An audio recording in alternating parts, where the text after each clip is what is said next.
Welcome students, welcome to Legend Academy. நாம இந்த வீடியோல 11th standard accountancy introduction to accounting unit 1 part 6 பார்க்கலாம்.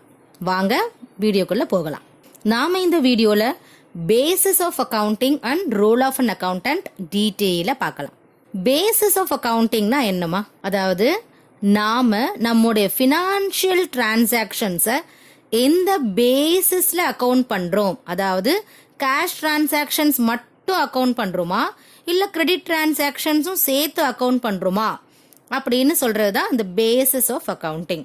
காமனா 3 பேசிஸ் ஆஃப் அக்கவுண்டிங் இருக்கு: cash basis, accrual basis and mixed basis. Okay students, first cash basis of accounting பார்க்கலாம். Under this basis, the actual cash receipts and actual cash payments only recorded. அதாவது income அப்படின்னு நாம எதை record பண்ணுவோம்? நாம ஆக்சுவலா cash receive பண்ணியிருந்தாதான் அதை நம்ம வரவு கணக்கிலே வைப்போம். Means income, that is the revenue is recognised only when cash is received. சரியா? அதே மாதிரி எக்ஸ்பென்சஸ் நாம எப்போ ரெக்கார்ட் பண்ணுவோம்? நாம ஆக்சுவலா கேஷ் கொடுத்தாதான் அதை எக்ஸ்பென்ஸ் அக்கவுண்ட் பண்ணுவோம். கிரெடிட் டிரான்சாக்ஷன்ஸ் ரெக்கார்ட் பண்ண மாட்டாங்க இந்த பேசிஸ் ஆஃப் அக்கவுண்டிங்ல. Credit transactions are not recorded till cash is actually received or paid. Any asset purchased will account only when we paid cash for that. Same, any liability paid only will be taken into account.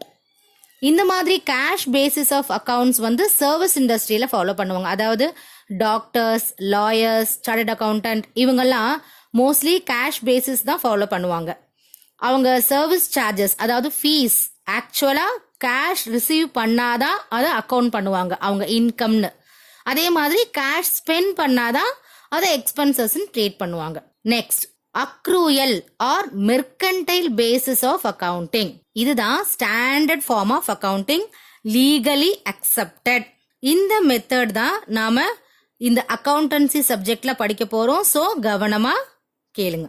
Under section 128 subsection 3 of the Indian Companies Act 2013, all the companies are required to maintain the books of accounts according to the accrual basis of accounting. Accrual basis அப்படின்னா என்னமா?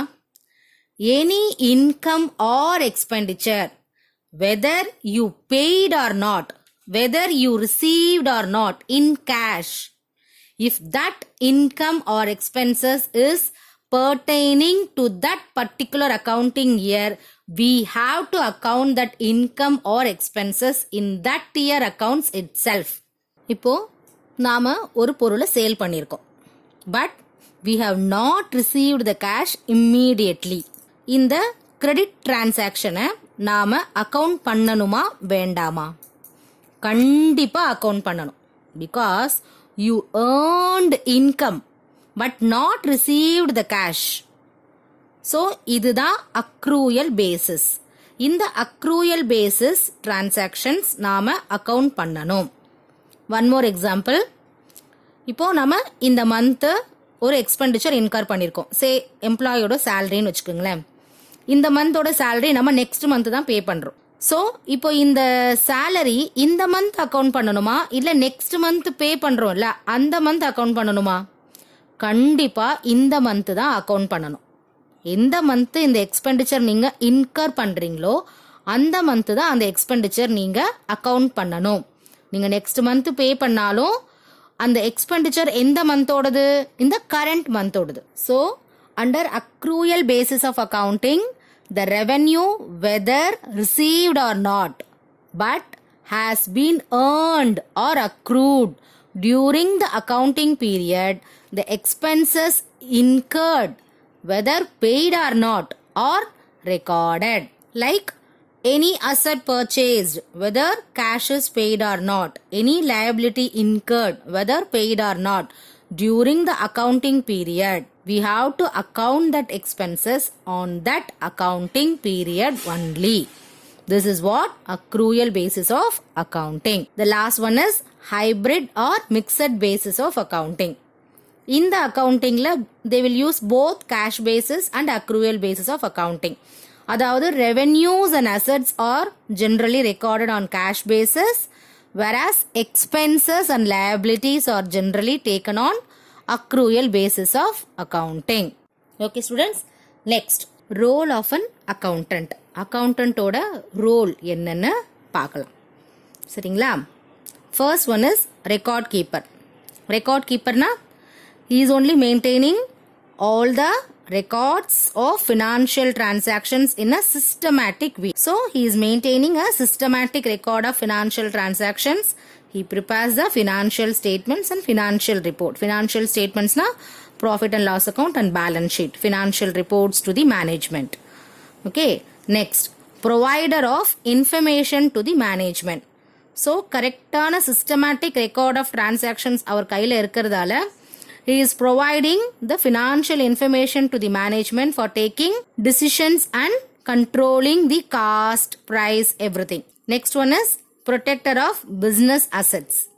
Asset recordum perfectா maintain பண்றதால we can control over the assets. ஒரு கம்பெனிக்கு assets வந்து ரொம்ப முக்கியமானது, ரொம்ப valuable and நிறைய assets இருக்கும் கம்பெனிஸ்ல. ஸோ அந்த அசட்ஸோட ரெக்கார்ட்ஸ் வந்து கரெக்டாக மெயின்டைன் பண்ணணும். அந்த அசட்க்கு ஏதாவது இன்சூரன்ஸ் இருக்கா, அந்த இன்சூரன்ஸ் லேப்ஸாக இருக்கா, இன்சூரன்ஸ் போடணுமா அப்படின்றது எல்லாமே நம்ம அக்கௌண்டன்ட் தான் பார்ப்பாங்க. Next one is financial advisor. Financial advisor அப்படின்னா he advises the business managers regarding investment opportunities, strategies for cost savings, capital budgeting, provision for future growth and development, expansion of the enterprises, etc. என்னென்ன investment opportunities இருக்கு, நம்ம cost எங்கெல்லாம் save பண்ணலாம், கம்பெனியோட growth and டெவலப்மெண்ட்டுக்கு என்ன மாதிரி steps எடுக்கலாம் அப்படின்ற ஃபினான்ஷியல் அட்வைசராகவும் அக்கௌண்டன்ட் இருக்காங்க. சரிங்களா? Next is tax manager.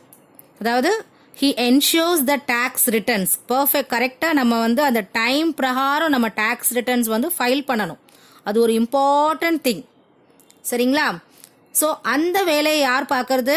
Accountant.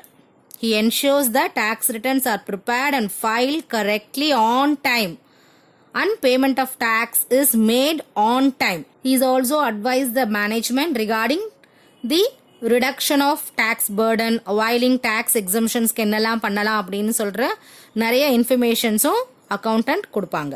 the last one is public relation officer.